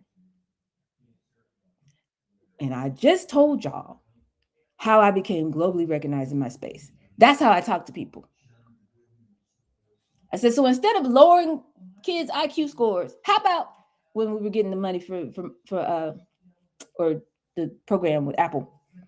How about instead of them having lowered IQ scores, why don't you partner with me? Let's help make them leaders out here in the world. Let's create some educational programs. Let's do some things. We're going to introduce the kids to AI. We're going to, at a young age, apply it to a problem that's real to them so they can learn science. And y'all say STEM is important to you, right? This is a hands-on project-based. They can go out in their community and go out here and do the thing. That's Guardians of H2O. Let's go. Partner with me. Who's saying no to this? Literally no one. If you hadn't figured it out. No one. Like, how do you say no to that? You don't. Either it passes the jerk test, basically. So can you define your new identity in light of what your people are dealing with and the problems that you help them to solve? This is where the power is, okay? So now that's going to travel over to your beliefs or even your values inside your business, inside your company, and how you show up for people. Okay, so what do you believe about why people are experiencing this problem? Why does it exist? So I'm telling you 3 different ways to get to the same answers, okay? So we started with who you help. I help people to, who do you help to do what, so they can what, instead of what. Then I said, who you identify with. As someone who's been through this experience, who has this kind of expertise, I'm specifically helping this kind of person to get this kind of outcome so they can, have the long-term effect instead of what. And now I'm giving you a 3rd way to do it. Talk about what you believe. You know what? It's access to capital is not the problem. Okay? Here's the problem. We're disconnected from our own intuition. Because in this life, you don't get what you want. You get who you are. So I help people get out of their head and reconnect with the thing that makes them special. Because I believe that you are the value. And if you can tap into that inner, worth, whatever, So this is our common enemy. Our common enemy is we don't believe in ourselves. This is a vestige of slavery. Okay, capitalism was not built for us; it was built on us. They told us that we had to go outside of ourselves to be somebody, and I'm telling you, that's old programming. We got to go within. See what I'm saying? So I'm telling you what I believe. I made your enemy my enemy, which makes me your friend. You know what I'm saying? I believe that the answers to the problems that we're seeing in our communities, while everybody's watching the latest version of Diddy, this is nothing but the latest version of Diddy. While everybody's doing that and why talking about the Super Bowl and whatever the next distraction is going to be until we have this crisis, which I'm not looking forward to, but we can be ahead of it. We can be okay, y'all. While they're doing that, I believe that all the problems facing our communities, the answers are locked inside of the minds of brilliant people like you and me who are sitting at the house, know we got a vision, but don't know what to do, feeling stuck, feeling overwhelmed, not moving forward. I can't have that. I've seen too much. I know too much. You have everything you need already on the inside of you. We got to get it out. We got to get it out. Because if we get this right, you're going to have cash flowing in your business. You're going to free up all of that mental bandwidth instead of worrying every day, all day, thinking about what you can't do and feeling that pain. There's a pain. If you live below the line, but your intuition is steady sparking and flashing above the line, there's a gap there. That's where pain lives. And then you try to numb that pain and trying to feel better, and you're doing all type of habits and all type of stuff you ain't got no business doing. It's destroying your creative ability. But if we can get free from that, I believe we could, be on the other side of that. The world would be a totally different place. If all of us were free financially, we wouldn't have any of these problems. None of this would be happening. Okay. So all these entrepreneurship programs and meatballs and alcohol and whatever else people are doing and watching motivational videos on YouTube and writing business plans out the gate doesn't work. It's not going to work. You're going to spin your wheels. You're going to burn through your savings. You're going to be fighting at the house, and it's not going to work. I want to tell you how to hurry up, come over here, learn how to talk to humans, go get you some money, take the pattern, see what's working, build some systems to automate that, and so you can go head on. We're going to pass $10,000, $20,000 a month, and you can scale if you want to. You can step away if you want to. You can move if you want to. You could build it to $100,000 a month. This is normal. That shouldn't sound like a big number. Why is that a big number to make $1 million a year in a business? You can do this. Yeah, you can. You could take the revenue from this business, you get it up to $10,000, $20,000, $30,000 a month. You take that and go buy you a business. All these baby boomers retiring. Go buy you a business that's cash flowing. Go buy some assets with your cash flow, and then leverage those assets and live off of that. Don't sell the asset. Then you can move and do what you want to do. You know what I mean? So that's what I believe. And if we don't get this right, we're all going to get trapped in the digital control grid, and I can't accept that. I have to say something. I have to do something. I have to make the path clear so that people can make the great escape. So if you want to join me, that's what I do over here. You know what I'm saying? So my beliefs now come through in what I talk about. This is elevating me. Nobody talks like this. So when you start showing up in this energy, you are not like anybody else. It's impossible because it's coming through your lens, your worldview, your perspective, your experiences, everything you've brought to the world so far, everything that's brought you to this point in your life so far. It's like your fingerprint. There's nobody else in the world that's going to have what you have in context to this. But this energy is the key that starts this engine. Because people are going to just be like, you know what? I like her. They're going to go home and tell your story. She said her dad, this happened to her dad. And we don't know what's in this water. Babe, we got this well back here. We don't know. I told you, I've been telling you. You know what I'm saying? We got the kids that they're getting, I don't want them just drinking. I don't know what's in this water. We need to check our water, babe. He's like, okay, you right. So then you go you're on the email list, and I email you next Friday. Then you go and buy a test kit. And then I'll be like, you know what? It's good that you do this, but here's two problems. One, your water changes as often as the weather does, your water quality. So you really need to be testing on a consistent schedule. Just like, every 3 months, you're supposed to change the filters in your air vents and stuff. You need to be on a regular water testing schedule. But also, it's not enough to know what's going on at your house. We need to map your whole neighborhood. So this is what I suggest. Why don't you register at your child's school for the Guardians of H2O program? That way, it won't just be your home, but it'll be all the houses in y'all's area testing your water. That's going to feed our model. We can turn your neighborhood into an aqua hub, and you'll have real-time water quality monitoring. It's never been possible before in human history. You can make it happen. Be a part of history. So then they're going to go to that step. Do you understand what I'm saying? Because I talk like this, everybody's like, what are we doing? Come to our city. Come to our nation. Ambassadors invite me to the nation. Universities, They want to give me offices. They want to do business. The World Bank and all these people, they want to write checks. The Department of, whoever it is. It's all because of how you speak. So you don't need a flyer. You don't need a business card. You don't need something to promote. You need to show up in this elevated energy. And when you lose your way, when life starts lifing, when you can't, you get all frustrated and you start glitching. What I just shared with you today is how you get back. Go back through. This is Roadmap Bingo Part 1 with all Avant. Just go back through your worldview and give me real answers. Don't just give me little surface answers. Really, really dig deep, right? Then you review your hypothesis. Okay, what is it that I'm offering? What's my business model? Maybe you've learned something over the past few months. Maybe you need to change your business model. But if I offer this thing to the world, I can help people. What's their problem state? What's their solution state? And what are the steps that I help to get them from the problem to the solution? Then get into your bag, get into your research bag. Make sure you're spending time in the same space where your people spend time. Because that's energy. Time is just a record of energetic frequency. So wherever they're showing up, you need to show up so you know what they got going on and what they're thinking about. Pay attention and let that inform your words and your choices. Meet them at the point of their need, not what you think they need. Listen, reflect, invite connection. Don't show up like everybody else. Find those points of difference. And that's where you start the conversation. Listen to how they talk and say it just like that. Who do you help? What do you help them to do? So that what and what's at stake if they don't do it? Let that become your identity.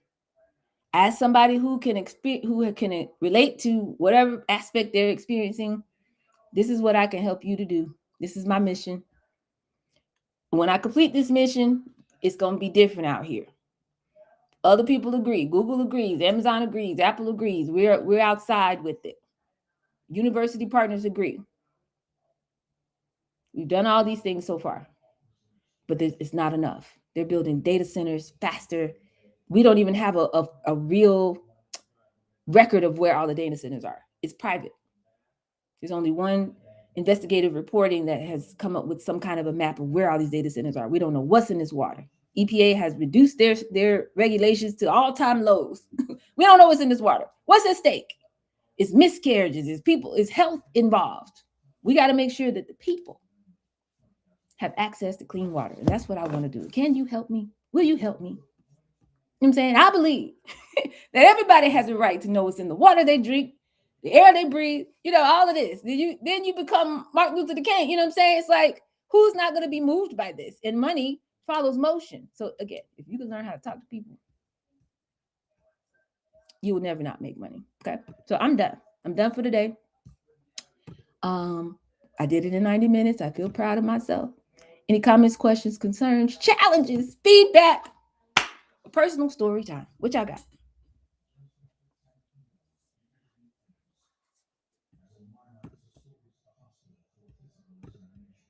Somebody on the live said, on the stream said, it makes sense. Shout out to y'all. Thank y'all for being here on this Saturday. You know what I'm saying? Listen, you could be doing so many other things on today. But what's more important than us figuring out how to make a connection? Because connection is the birthplace of all currency. This is where our money resides, right here, right here, right here. Go ahead, Tracy. So I'm wondering about intuition. When you have an intuitive hunch to do something, that's the first step. We follow it. Then when we're in cadence, intuition is continuing to speak to us, but then there's this hype that's going on inside, like you're in motion.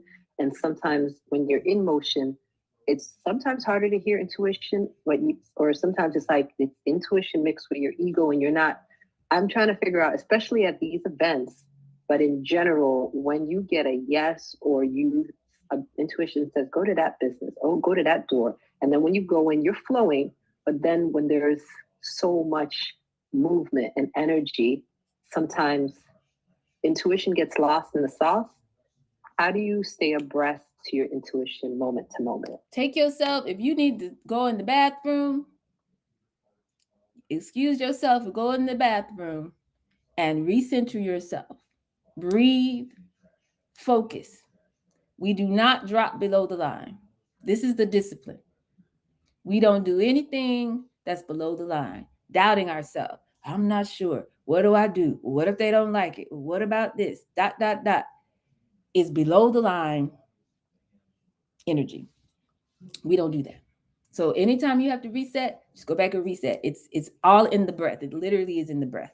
It brings you back to center, brings you back to self, brings you back to the 0 point where nothing is everything. You just breathe. Focus on the breathing. Everything else is an illusion. We zoom out. We're not looking through this little bitty 0.0035% of what we can actually see around us. And we don't let our brain fill in the gap in a way that's false. We zoom back out, tap back in, get aligned, and then we move from there. And so if you have to do that 10 times per event, go in the bathroom and do it again. Okay, I love that. Yeah, I definitely do feel like I sometimes need to recenter. Something that funny that just happened now during the live was for weeks I've been looking for my workout gloves, and I'm like, maybe they're in this bag, maybe in this bag. But I would say for the same amount of weeks, intuition is like, can you go get your stuff out of that old car that doesn't work? And you're like, and I don't want to. It's like, why? Yeah, I'll get to it. It was a whole. And then I wasn't going to get no gloves. I was going to get this thing to charge my bicycle. And I was cleaning out the rest of the car to just make sure whatever I forgot, maybe there was something. And then all of a sudden, in the back seat, where CDs would have been back in the day, my gloves were there. I would have never thought my gloves would be there because in my mind, I had them with me not too long ago. And this car has been down for months. So I felt like, so it's like, there is a thing about intuition and it pushes you. I guess I feel like we need to do an intuition boot camp because so many people don't feel connected or they think of their intuition like a side chick, just something to, mess with sometimes or something entertaining. Chick. Oh God. I kind of said that like today on my live too, but I'm just trying to figure out how to get more certain with something that's always so exact. It's a daily practice. There's nothing else I can say about that. It's a daily practice. It's kind of like that's why I use the example of artists and athletes so much because it's kind of like people. I don't know if you watch random YouTube or Instagram, but people be like, "How this is how I grew up. Music was my first language, so it's normal to me. Like somebody said, I need that in a major way. So they're agreeing with you on the stream, Tracy. She said, so I have to remember to reset instead of spinning out. Everybody goes through that, and you have to consciously, at that point of decision, hey, wait a minute. That's why I do that. Hey, okay. But as a professional musician who was raised by professional musicians, and everybody I know is either Grammy nominated or won a Grammy or whatever. Okay. And people will watch them on like online, like on my phone today. It was Kim Burrell, Patti LaBelle, and Angie Stone. And I'm like, first of all, when did this happen? But they were getting ready to re-record like an old school, what is that song? We Are Family, that one. And they were like doing this weird like 3-part harmony that's not really in the song or whatever. Or something like that. Anyway, they were like on the spot. It was like 1, 2, 3, 4. And they just like were finding the parts and harmonizing and they sound like a record. Like it took them like 3 minutes to get it, and that was it. And people are like, how are they doing that? Because we do this all day, every day. It's music all the time, every time. It's everything. Everything I hear, everything I go, I wake up, I'm listening to the music. Since childhood, it's just music in my ear all the time. When I'm listening to a record, I'm finding a fourth harmony. If they already got 3-part harmony in there, my natural thing is to find another harmony. I've been doing this since my whole life. If if I go into a place and like I go visit my family sometimes in Florida, somebody's a pastor, we go to church and the praise person is out today, they gonna pass me the mic. It's just like 1, 2, 3, 4, and you just go. Because it's what we do all the time.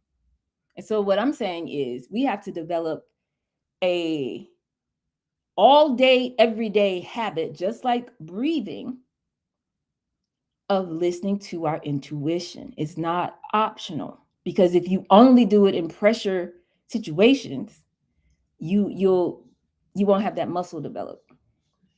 You'll cave. You'll fall back to your what you do most frequently becomes your frequency. You know what I'm saying? Um,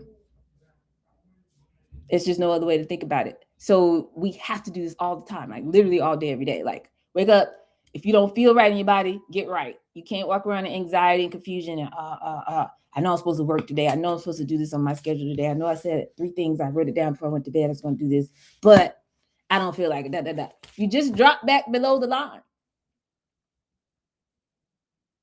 No, all day, every day, I'm staying above the line, and I'm trying. I'm not trying. I'm telling you, when I do that, when I say trying, the only reason I do that in this context is because I keep wanting to hold back the truth of what it is because it sounds too simple. I'm telling you that that's where your money is. If you're not making enough money, that's why. If you find yourself struggling and fighting with your family members and stuff ain't working like it's supposed to work, it's because you're living below the line. You're either going to be up there with intuition and imagination and all the things are, and make sure your emotional state and your nervous system state are up there, or you're going to get whatever you keep sewing into down here in the lower, in the 3D realm. You're going to create more of what you already have. There's no other way to change what you got going on but to constantly live above the line. So if you only do it, like if you only sing, or you only dribble the basketball when it's NBA finals time, you're going to, it's not going to work. It's not going to work. You're going to fail. But if you do this all the time, all day, every day, and now it just happens to be I'm performing on the Grammys, it's like it's no problem. It's fine. Because I do this all the time. Go ahead. Would you suggest in the beginning, because I know I hear my intuition, I don't always follow it most of the time, I don't. Would you suggest getting cocky with our intuition? Like if something comes, we're like, my intuition, even if it's not someone around to hear, but to start like, I don't know, saying it out loud, so because intuition is so quiet and so subtle and delicate that it disappears as soon as it comes, and other things come up too, but it's not fighting us. It's not like, okay, please do this. It's like, this is the thing to do. Here it is. Yeah. So would you recommend getting a little cocky with it so that we can start to announce it to ourselves? Well, like, so it's less subtle. Well, I mean, I guess you can, but honestly, this is about honoring yourself. Because remember, this is you. This is a version of you. It's adult you, it's future you, it's higher self you talking. You know what I mean? So it has more to do with honor. Intuition is like if Diane Carroll was your grandmother, or Felicia Rashad, it's like, okay, what I'm not going to do is I'm not going to yell at you. Like, for what? You heard what I said. Like, what are we doing? You know what I mean? Like, do what you want to do. You want to run out here. Okay. Let me know how that works out for you. You know what I'm saying? Like, intuition is not finna do all of that with you. So it's more about, are you choosing, like, I hear you, I know what I'm supposed to be doing. It's like rebellious teenager type energy. It's like, I know I'm supposed to be above the line, but actually, I'm just gonna go out here right quick and just do this right quick. You know what I'm saying? I'll be back. It'll be fine. It'll be fine. I heard you though, but I'm gonna go ahead and do this anyway. Like, okay, but why though? Like, I talk about the gap a lot. I believe that the power is in us dissolving the gap between the way we identify the version of ourselves that we identify as us every day versus this greater, higher voice that's speaking to us. That just eliminate the gap. Like, that's who I am now. That's it. Like, we moved to Florida from New York, so I'm not wearing big coats, puffy jackets anymore. I'm on the beach, and I'm going to dress accordingly. I'm going to walk accordingly. I'm going to do what I need to do. I can't cover up in the big coat no more. It's just about eliminating the gap. I think it's more about that shift instead of seeing it as something outside of you or something that you're aspiring to. It's just that's what it is. Anything outside of that gets you, you're out of alignment, and you start feeling weird, you start feeling anxious, start feeling icky in your body. Like, I want to not feel icky in my body, so I stay with my intuition so I don't have to experience that. That's the way I think about it. Okay, I get it. I want to think of it like after my live today, my girlfriend sent me a message about needing help with a plant. She's like, I think you have a green thumb, Tracy, which I don't. But she's like, I think you have a green thumb. My money trees are dying. And then she's like, I don't know what to do. And I said, I sent her a message back. I said, I've killed at least 4 money trees. And I said, the issue with money trees is we think we have to do something with it when it actually just grows really easily. And I think what it is about intuition, I was telling her that it's like it's like God. It's like we want credit for everything, so we keep pushing and pushing. And intuition makes it so easy that we can't have credit for it, because if we were to follow our intuition, things would just flow. And with the money tree, these money trees grow really easily. They don't need a lot of sunshine. They need water every 2 weeks. You don't have to move. I was picking up the tree, taking it outside, watering it. I was doing too much, and I killed it because I loved it. I killed it because I wasn't following the direction and the simplicity. So I think that's what you're saying too. It's supposed to be like breathing. It's supposed to be just as natural as breathing. Like, I say this when I've been asked to speak on relationships, and then people get upset with me. Well, why did you ask me? Don't ask me. Because they'd be like, well, how do I know if he's the one, and da da da, and getting butterflies. And I'm like, okay, if you're getting butterflies, that might not be him. I don't mean he's not gonna make you feel like you need to feel, but I'm saying you should feel like you're at home. It should be so natural, like breathing. Intuition, your relationship with intuition, we're gonna keep working on it. But if it feels like anything other than that, that means you're dropping below the line. That's all it means. It just means like your thoughts are like, yeah, but da da da da. That's just old programming. That's all. That's all. Yeah, but I need to. No. So the more you just correct it, go back above the line. Just go back upstairs, go back, sit back down, go back. It'll get better. It'll get better. But it's supposed to feel very, very natural. Very natural. Somebody thought you had an excellent analogy talking about we treat intuition like a side chick, which is wild. That is a wild thing to say. Yeah, let's not do that. Let's not do that. I was like on my live today. That was like I was trying to express different things about I was talking about relationships, but I know that's how I treat intuition, because it's like a trick. Like, oh, look at this clown trick, and oh my God, it's like we keep playing games with it, and it's like we're actually the side chick. We need to just follow a suit. But I know it's challenging for us because we want to have freedom, and intuition makes us feel like we're being pulled in a direction that that's not freedom. On a low frequency. Exactly. I know. It's not. That's the crazy thing. It's not. That's the crazy thing about it. And again, I'm gonna let y'all go. We can't play. Look, y'all, if we were still 12 years old and it was 2005 or whatever, we could play this game. The time is up. We can't play this game anymore. We just can't. And we just got to make different choices. We just have to be her now. Be her now is what I would say to you when it comes to intuition and all of that. Don't argue with it. Don't justify it. Don't analyze it. Just be her now. Because when you get to mastery, when you get to part 3, it's only 3 levels of this video game of entrepreneurship. You get to mastery, you'll understand it. You'll be able to put language to it. You'll be able to see in a different way. Right now, I'm saying, nope, it's just intuition speak, you better move. When intuition speaks, we move. There's no gap between them. I live by this energy. You know what I'm saying? It's not like, oh, I think I'm so great. No. I know that I live by this energy. I know that everything I have and everything I'm going to have comes from this energy. It's not If it's only based on the 0.0035% of what I see in my lived experience, it's not enough. If I go by only what we have right now, we're not gonna make it out here.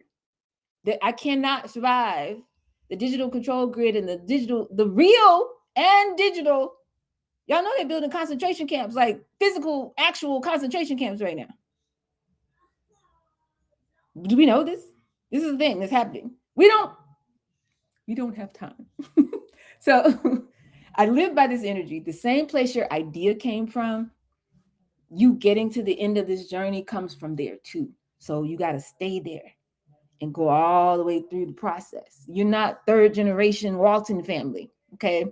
Where you can just get to wake up and I don't know what I want to do. No, you are the one planting, establishing this thing for future generations.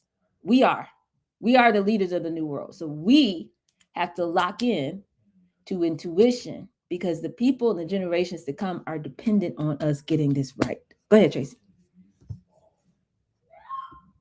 Okay, I have to ask this question because the more you're speaking, that's what I'm feeling now. You follow intuition. That's obvious, and that's why I stay here because I know you're in the energy.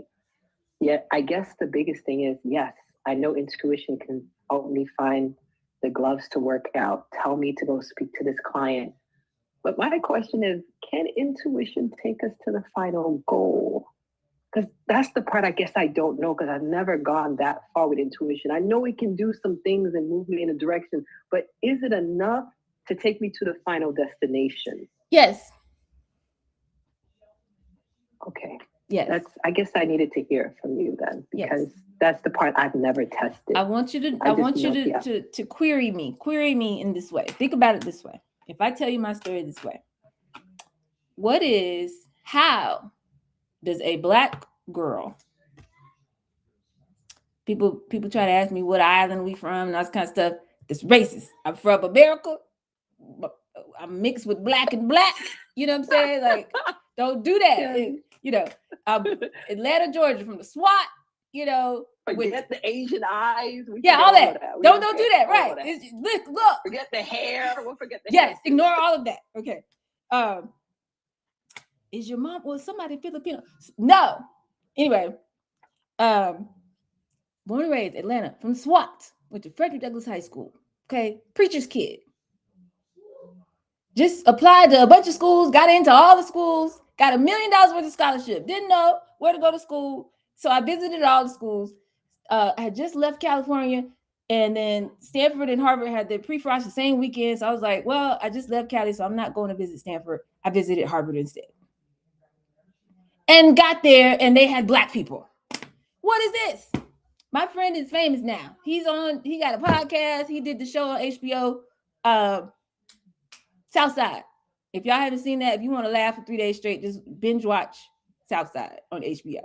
I went to school with them, both of them, who made that show. And now he has a podcast. He's out here interviewing all these famous people. Okay. And thank y'all. Appreciate y'all. She said, thank you for this. A bit embarrassed to say I've been fighting my intuition and it's so strong right now. Yes. In this moment, in this era, all around, y'all, we are being called as a people, as a unit, to follow intuition. This is the big boss right now. We have to follow intuition. So I'm telling this story. So I go to Harvard, do all the things.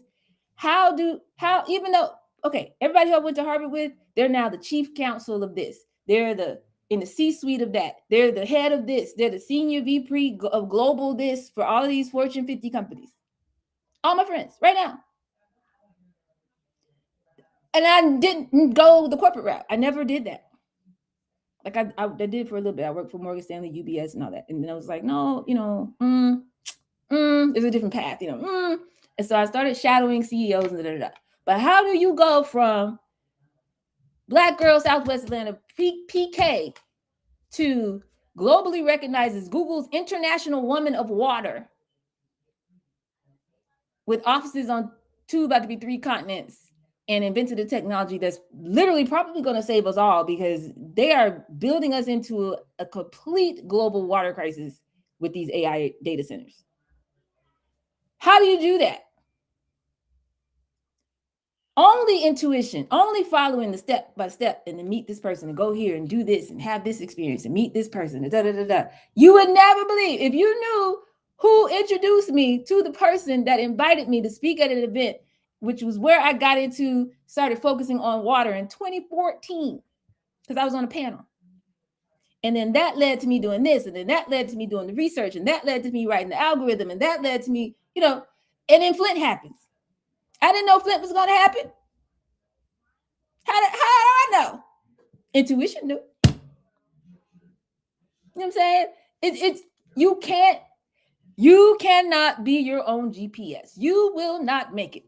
But intuition knows. This is your inner guidance system. How did I meet the love of my life? How? We're in the same industry. 4 or 5 different people I could name that we all know in common. And not one of them people introduced us ever at no time. Turned out he's been trying to meet me for 4, 5 years. He done sent his mama my TED talk, everything. I didn't know. But intuition told me to have an event. And I was like, I don't feel like it. I don't know. Because I don't really like people. I really don't. I'm an extrovert, introvert. And so I was like, yeah, no, I don't want to do it. Intuition is like, you need to have this event. So I have the event. And one of my students that's coming to the event randomly invites him to the event. And he loses it. He's like, oh, I'm finally going to get to meet Avant. I didn't know, child. I'm minding my business. And here we go. And that we were friends. I didn't know. But that's how we met. Had I not followed intuition, what would happen? What would have happened? You know what I'm saying? You cannot be your own GPS. You can't do that. You've got one job, is to make a decision to live above the line and not down here in the limited 3D realm that we can see. Don't limit yourself to that. Stay up here. And when intuition speaks, you move. And hold that energy. Hold.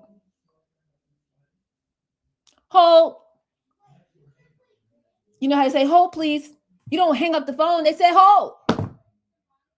Just hold. Now, whatever else is going on, with whoever needs to move, the other side of the world, whatever needs to happen, it's not your responsibility. Your job is to hold. The intuition tell you to do something, go do it, and then hold. And then they tell you to do something else, go do that. I don't know how to do that. Find you somebody who's been where you're trying to go, who can help you figure out how to do that. And then do that. And give your whole energy, time, energy, effort, focus, attention to that thing. Nothing else is more important. Intuition said, I need to do this. Then intuition led me over here. Now I'm listening to Avant. I don't know how I got here. Intuition. So then when intuition tell you, okay, yeah, I need to, yep, okay, boom. Then just do that. Don't spend nights and weeks and months feeling weird, feeling bad in the house. You feel all icky. You got to go eat a bunch of stuff you're not supposed to eat. Child, I need some wine. All of this we doing. We binge watching shows and spending money we ain't supposed to be spending and doing all this to try to make ourselves feel better. But we only feel crazy because we are focusing on something in the 3D that we can't figure out how to solve instead of just listening to intuition. Intuition have figured it out already. The GPS will reroute. It will go around. I don't have enough money for this. I can't figure out how to pay this. I don't know what I'm going to do about this. I don't know anybody who can da-da-da-da. I don't know how I'm going to. You don't have to know. The GPS knows. Follow your intuition. I live by this energy, y'all. There's no other way. There's no other way. There's no other way. Now, if you want to live by what you can see, you want to be limited to just what you can figure out, enjoy that. But with the way that they're changing the global financial system, because it's not 1985, that's not a safe choice anymore. So for those who want to escape, what is coming? What's being planned for us? Make the shift. When intuition speaks, we move. Y'all with it? I love it here. Thank y'all for allowing me to do this and to be a part of your ascension. We're rising. You know what I mean? You know what I'm saying? We're rising. We're just doing it because we can. And we must. There's no time like the present. The place is always here. The time is always now. But doll, I wasted so much time. No, you haven't. You're right on time. You're right on time. Exactly where you're supposed to be. Right now. Because intuition right now can start to reroute. Right now. You're gonna be able to help somebody because you've been through this, because you've experienced this. You can relate. You be like, you know, as somebody who procrastinated for the first 62 years of my life, at whatever age you figure this out, it's okay. You're gonna be able to relate and help somebody else because that's the job. I live by this energy. I have, you know what I'm saying? I feel like I'm elevating and graduating daily. And now I get to come back to do this. This is what intuition told me to do this. My board members are like, dog, what? First of all, why? Secondly, no. And third, stop it. Like, there's no, nobody's like, this is a great idea. But guess what? The last time they said that, when I told them we're doing Guardians of H2O, we're going into the schools. This is the go-to-market strategy for opportunity. And they were like, what? You can't do that. That doesn't make any sense. Da, da, da. Well, guess who was right? Intuition. What do y'all know? When the last time? None of the people telling me not to do that had ever started a business, let alone raised millions of dollars, let alone from venture capital. This wasn't no friends and family. This was venture capital, the big boys. So you gonna tell? So intuition let me do this, but now I'm telling you this is what we need to do, and now you're gonna tell me this ain't the way. You don't know. Follow intuition. You gotta sharpen your intuition, y'all. That's how we're gonna make millions of dollars and get out the way, take care of the grandbabies, and do what we need to do and be okay. We gotta follow intuition. So, anybody else? All right. I love it here. Thank y'all for being here, for sharing this time with me. Happy Love Day or something. People are doing that. Is that a thing still? Because we just don't celebrate holidays. That's the only reason I say it like that. Every day is Valentine's over here. You know what I'm talking about. So if all hearts and minds are clear, first of all, you guys drink your water and build your business. Like, do that. You know, we're 78% water. Like, don't play with it. But not Kroger water, you know. Thank y'all for being here on the stream as well, on the live. I appreciate you guys. Don't just drink any water. Moonjug. Go to moonjug.com. And also remember that you don't get what you want, you get who you are. So if you're somebody who doesn't follow their intuition, you're going to get the outcomes of someone who doesn't follow their intuition. But when you rise and make you and intuition one and the same, there's no gap between you and your higher thoughts, your life is going to get different. And so will your bank account. So to the next one, y'all. We got to go. We're out. Pew!